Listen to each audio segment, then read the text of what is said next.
My heart was pounding, my palms were sweaty, and I was trapped, stuck in a metal box on wheels, watching the minutes tick away on my phone, knowing with absolute certainty that I was going to be late. Again.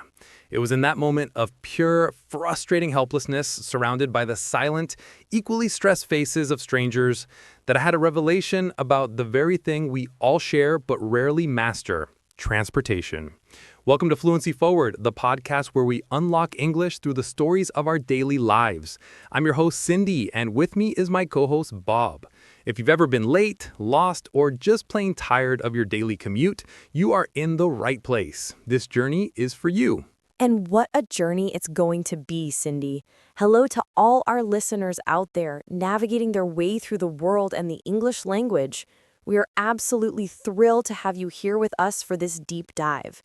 Strap in, because we're about to explore every turn, every stop, and every single word you need to talk about how you move through your world. We truly are, Bob, and to our incredible audience, if you find this journey valuable, please do us a huge favor and subscribe to our podcast. Wherever you're listening, hit that follow button.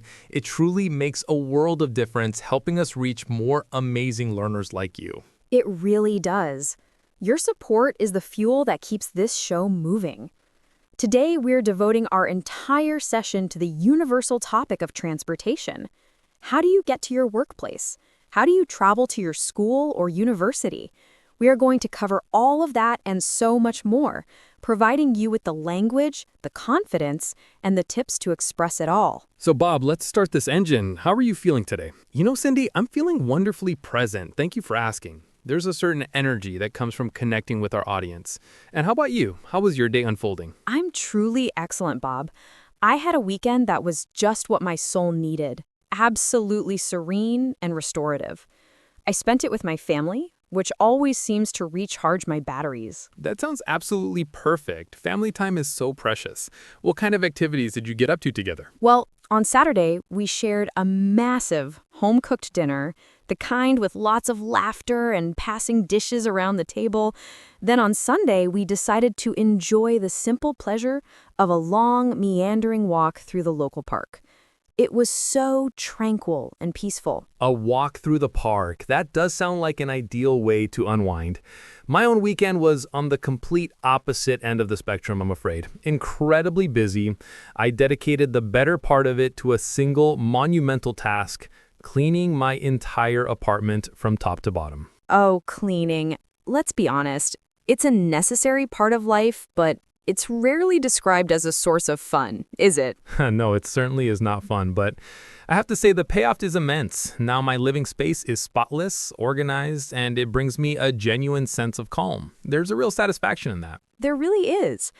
So, Bob, that actually leads me perfectly into our topic for today. How did you manage to get yourself to our recording studio? Today was a public transportation day for me. I arrived here by taking the bus, specifically the one that runs on route number 25. Kunvi, the bus. What was the atmosphere like this morning? Was it particularly crowded? It was exceptionally busy, Cindy. It seemed like the entire city had decided to head to work at the exact same moment I did.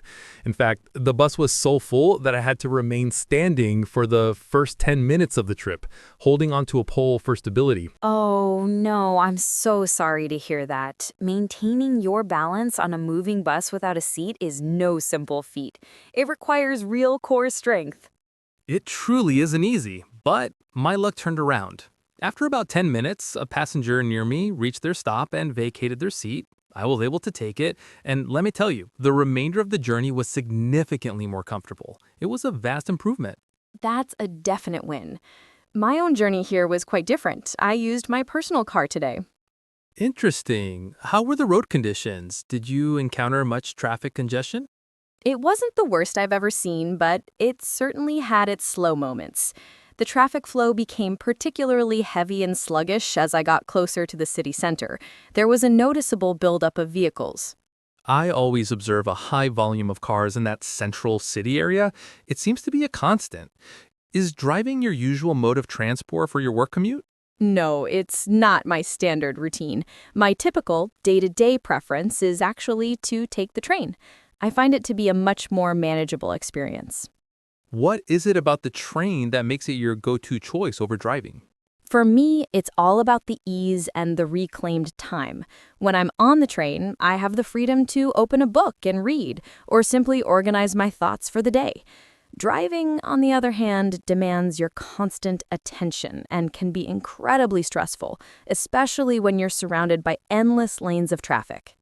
I totally agree, and that's actually the same reason I have a fondness for the bus. When I'm on the bus, I can put on my headphones and lose myself in my favorite music, or I can just gaze out the window and watch the world go by. It becomes a pocket of peace. Exactly. It transforms dead time into productive or relaxing time. So, would you say you use the bus as your primary method of travel every single day? Almost without fail. There are exceptions, of course. For instance, when the weather is absolutely beautiful, clear skies, and a gentle breeze, I will opt to ride my bicycle instead. I'm impressed. You ride a bicycle?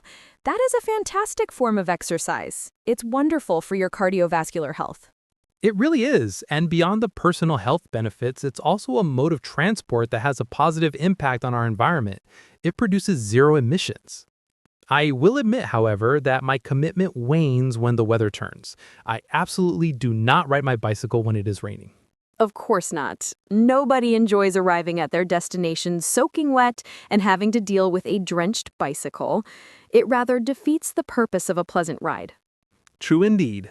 Now, shifting gears a bit, how do you typically travel when you go visit your family? If I recall correctly, they live quite a distance away, don't they? Yes, they are located quite far from here. For those longer visits, the train is my only practical choice. It involves a considerably long train journey. How long are we talking? Approximately 2 hours one way. 2 hours. Now, that is a substantial amount of time to be on a train. It is a long time, but I've learned to genuinely appreciate it. I spend the time looking out the window, watching the landscape transform from urban sprawl to countryside vistas. It's genuinely beautiful and calming. Sometimes, if I'm feeling a bit tired, I'll even allow myself to doze off for a short while. That does sound incredibly pleasant. You've almost convinced me that I need to plan a long train trip for myself in the near future. There's a certain romance to rail travel that I think I've been missing. You really should consider it. It's a different way to experience travel. Where would you be interested in going if you had the chance? I think I would choose to go to the coast, to the beach. I have a deep and abiding love for the ocean, the sound of the waves, and the feel of the sand. A wonderful choice. And how do you normally get to the beach when you go? I almost always travel by car, and I make a point to go with a group of my close friends. It makes the entire experience so much more enjoyable and social. Traveling with good company always amplifies the fun. It turns the journey itself into part of the adventure. Absolutely. We talk, we share stories, we listen to music together. It creates a wonderful shared experience. Let me guess. Do you and your friends sing along to the music in the car? Without a doubt. We sing at the top of our lungs, and I must confess, we are spectacularly, wonderfully bad at it. But that's not the point. The point is the sheer, unadulterated fun of it. The trip to our usual beach spot takes about 3 hours. 3 hours of nonstop singing? That is a serious vocal marathon. You have no idea. By the time we finally arrive and see the ocean, our voices are completely shot, hoarse from the effort and laughter. We can barely speak above a whisper. I can only imagine.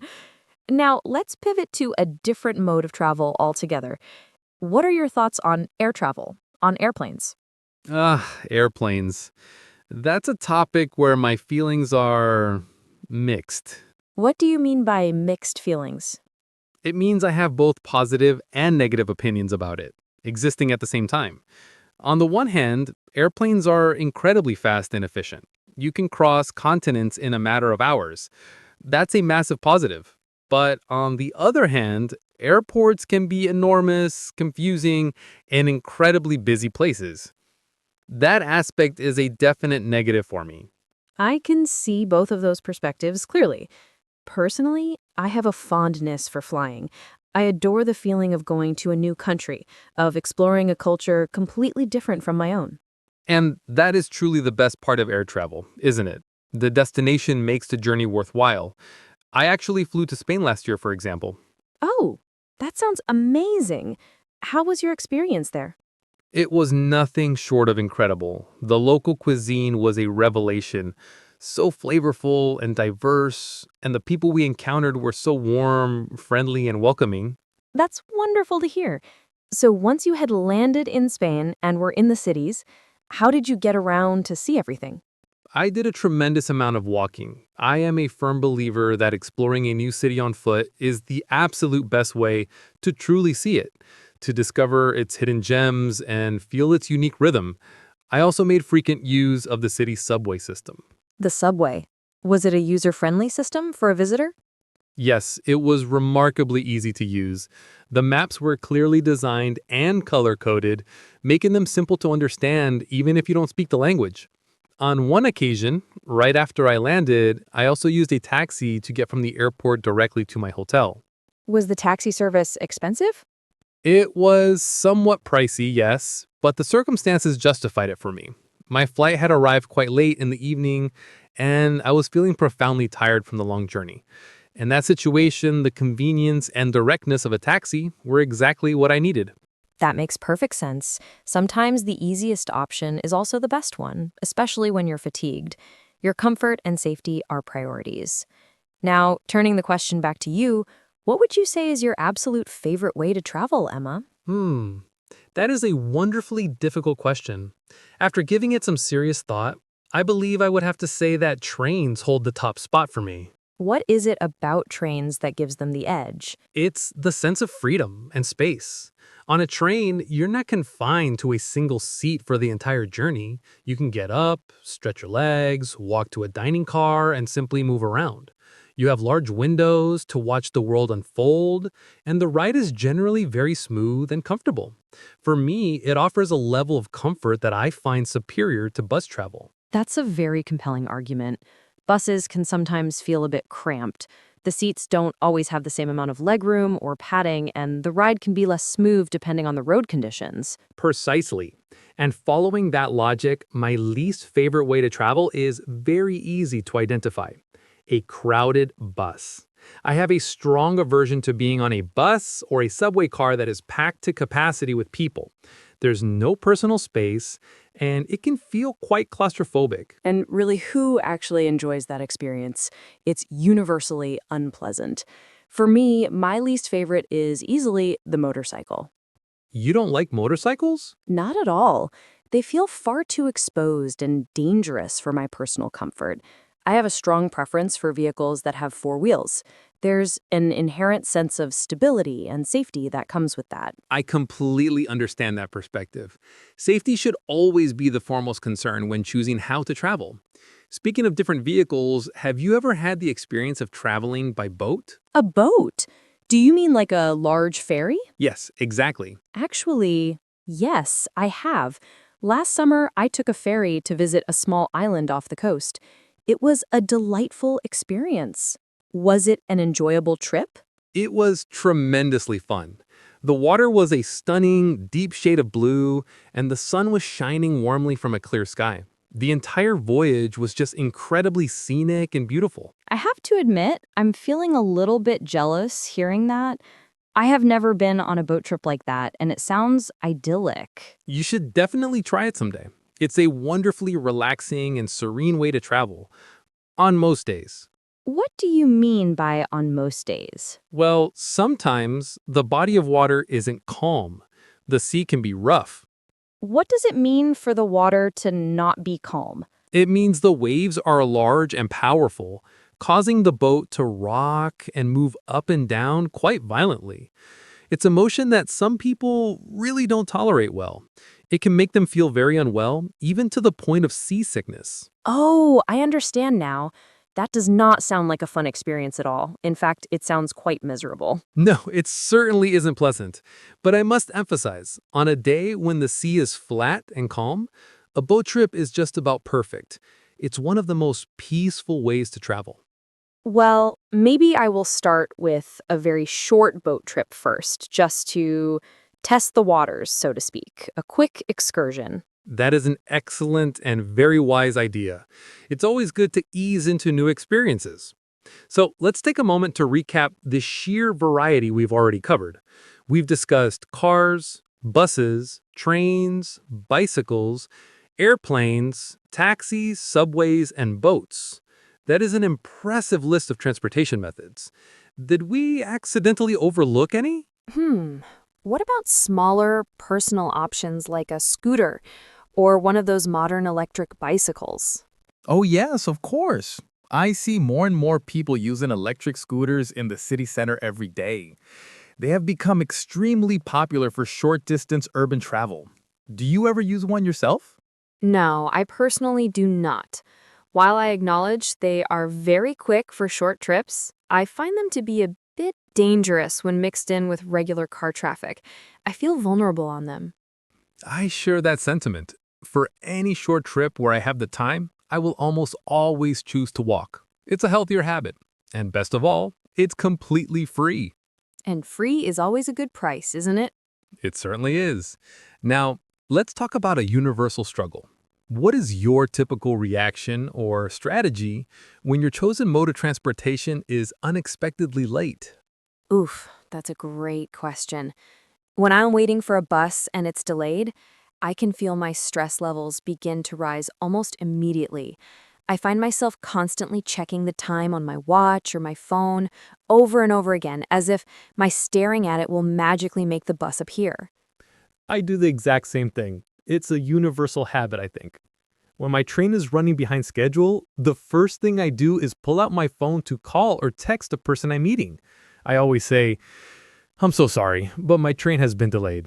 It's a phrase I've used more times than I can count. Yes, exactly. And thankfully, it's a situation that everyone seems to understand. It's a common part of modern life. It happens to absolutely everyone at some point. It truly does. It's a shared human experience. Speaking of modern solutions, have you ever utilized a car sharing application? A car sharing app.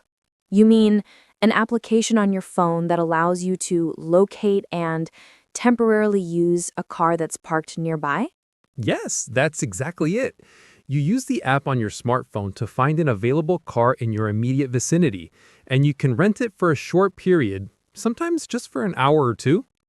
No, I've never personally used one. Is the process relatively straightforward? Yes, it's designed to be very user-friendly and intuitive.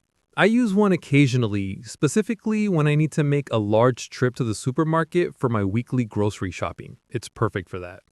Oh, that is a brilliant idea. For a big shopping trip, having a car at your disposal is incredibly useful. You don't have to worry about how you're going to carry all those heavy bags. Precisely, you can load all your grocery bags into the trunk of the car without a second thought. Trying to carry a large amount of shopping bags onto a public bus is a completely different and much more difficult experience. No, you certainly cannot manage many bags on a bus. 1 or 2 bags is the absolute maximum you can comfortably handle. Any more than that becomes a real struggle for you and an inconvenience for your fellow passengers. Maximum, yes. So, for all our incredible listeners who are diligently learning with us today, let's take a moment to explicitly talk about the specific words and grammar we use when discussing transportation. This is the core of our lesson. Okay, let's break it down. We commonly say, I come by car, or I take the bus. That's the foundation. Right. We typically use the preposition by for many types of transportation. For example, we say by car, by train, or by plane. However, notice that we say I take the bus or I take a taxi. We never ever say I buy bus. That is a very frequent and understandable mistake for English learners. Correct. That is an extremely common error, so don't worry if you've made it. The proper way is I go by bus or I take the bus.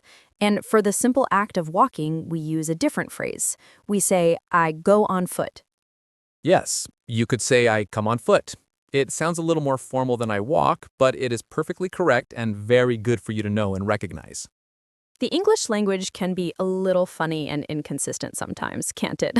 Sometimes, I'd say often, but that's also what makes it interesting and fun to learn. It often is, but you're right, it is fun. Now, let's get some active practice. How would I ask you about your journey to this studio? You could ask me a simple, direct question like, how did you get here? Or for a habitual action, you could ask, how do you get to work? And I could answer with, I take the bus or I come by car. Perfectly clear. You can also use the verb to drive itself. For instance, I drive to work. That sentence clearly means you use your own car for your commute. Now, let's consider the financial aspect of travel. How do we discuss the cost associated with different transportation methods? You can use straightforward adjectives. You can say the bus is cheap, or the taxi is expensive, or you could make a comparative statement like taking a plane is expensive, but it is very fast. Yes, or the train is not cheap, but it is very comfortable. So, to all our listeners, you now have a whole toolkit of words and phrases to use when you talk about your travels. Now, let's talk about a potential problem we all hope to avoid. What is your advice, or what do you do if you accidentally leave a personal belonging behind on a bus? Oh, that is a truly terrible situation. It's a sinking feeling. I actually lost my favorite umbrella on a bus one time. I was so upset. What did you end up doing? I immediately looked up the phone number for the bus company and called them.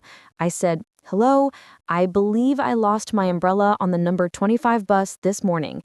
I tried to be as specific as I could about the route and time. And were you successful? Did you manage to get it back? No, I didn't. Unfortunately, it was a fairly inexpensive umbrella, so it wasn't a huge financial loss, but it was still annoying. Oh, that's a shame. A similar thing happened to me once. I left a scarf on a train. Did you have any luck retrieving it? No, I never saw it again. And the real kicker was that it was my absolute favorite scarf. I loved that scarf. Oh no, so it seems we have both experienced the pain of losing something. Yes, we are both members of that unfortunate club. So this leads to some very practical advice for everyone. Always be mindful of your personal belongings when you are using public transportation. Excellent advice. Make it a conscious habit to remember your bag, your phone, your wallet, and yes, your umbrella. Do a quick mental check every time you stand up to leave. Exactly. Okay, let's shift our perspective to the future for a moment. Let's dream a little. What would be your ultimate dream mode of transportation? If money and physics were no object. My dream transportation? Without a moment's hesitation, I would choose a private jet. Ooh, a private jet. Now that is incredibly luxurious and, let's be honest, astronomically expensive. I know. That's why it's a dream. In reality, my much more practical and achievable dream is to own a really nice, high-quality, comfortable bicycle. That is a dream I can actually work towards. That is a far more realistic and wonderful dream. A good bicycle is a joy. It provides freedom, health, and happiness.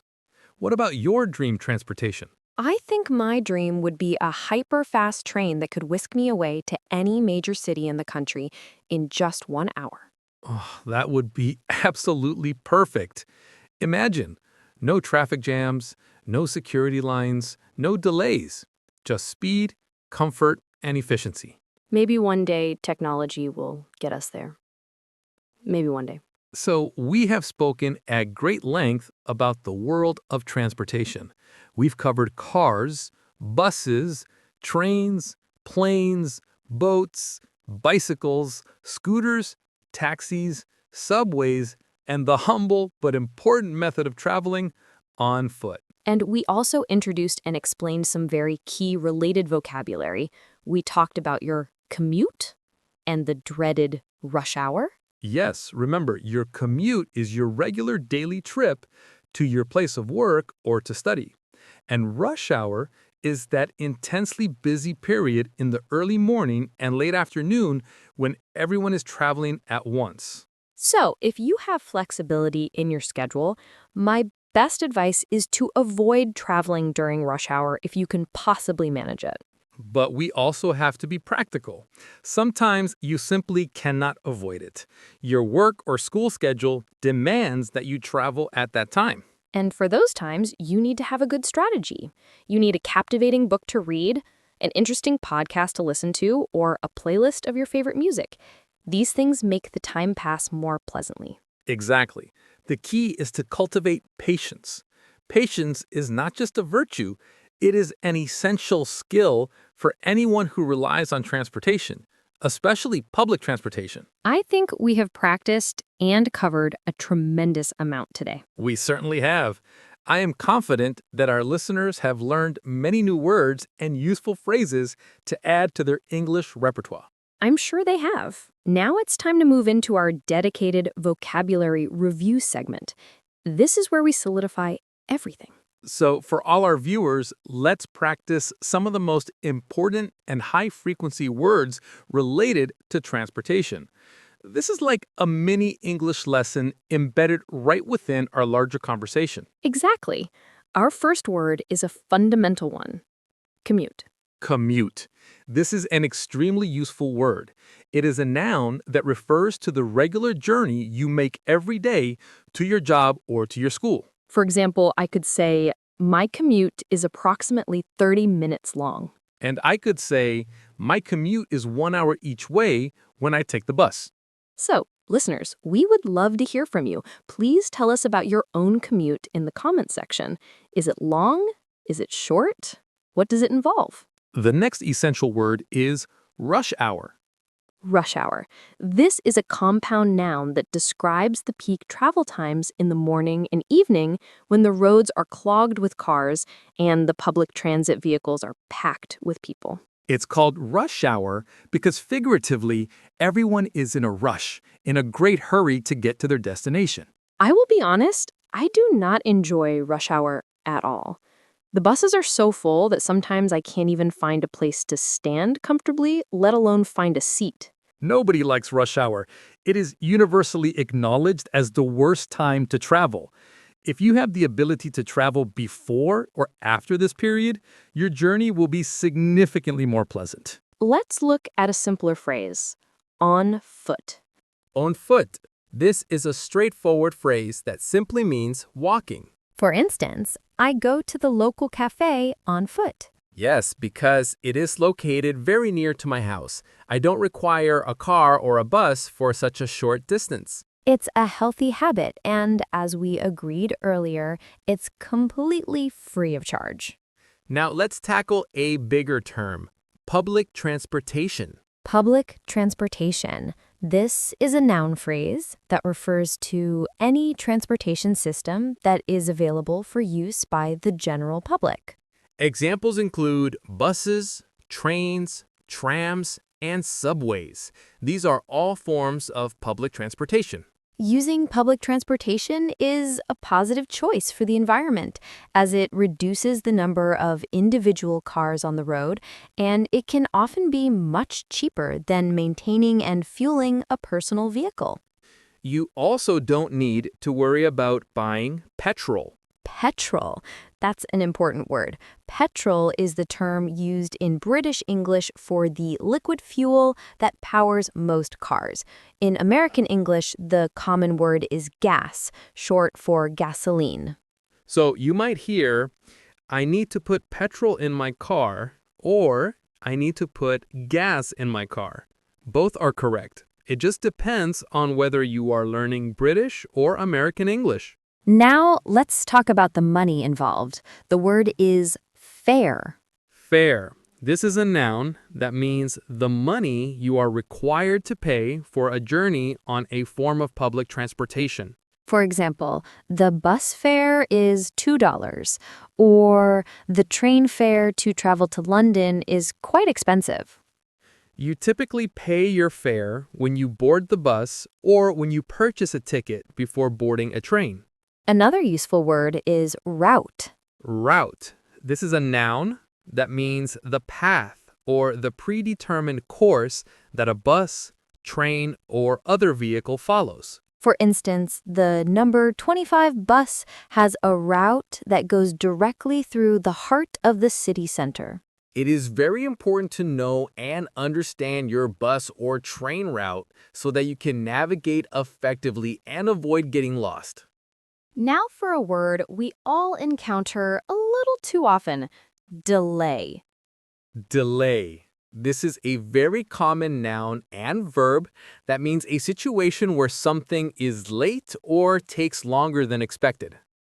You might say, my train has a delay this morning, which is another way of saying, my train is late.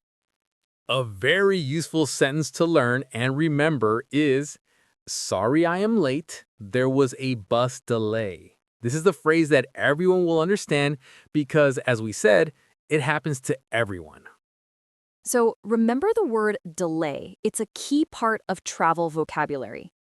And one last word, specifically for train travel, platform. Platform. This is a noun that refers to the raised area in a railway station where passengers wait to board their train. You will see signs displaying the platform number. For example, the train to Brighton is now departing from platform 4. It is crucial to find the correct platform for your specific train, so always double-check the information boards. Okay, we have introduced and explained a lot of new vocabulary today. Let's list them one more time for reinforcement. Commute, rush hour, on foot, public transportation, fare, route, delay, platform. Wow, that is 8 new words and phrases we've covered together. That is fantastic progress for everyone. And don't feel overwhelmed if it seems like a lot. The key is not to memorize them all at once. Just try to actively remember and use 2 or 3 of these new words in your own life this week. Yes, little by little, step by step, your English knowledge and confidence will grow every single day. Consistency is the secret. Now, let's try to use one of these words in a sentence together. Cindy, how is your daily commute? My commute is usually quite fine, but unfortunately, sometimes there is an unexpected delay. Perfect. You use both commute and delay naturally. And to all our listeners, we now have a challenge for you. Please try to create your own sentence using one of these new words and write it in the comments section below this video. We are always so excited and happy to read what you write.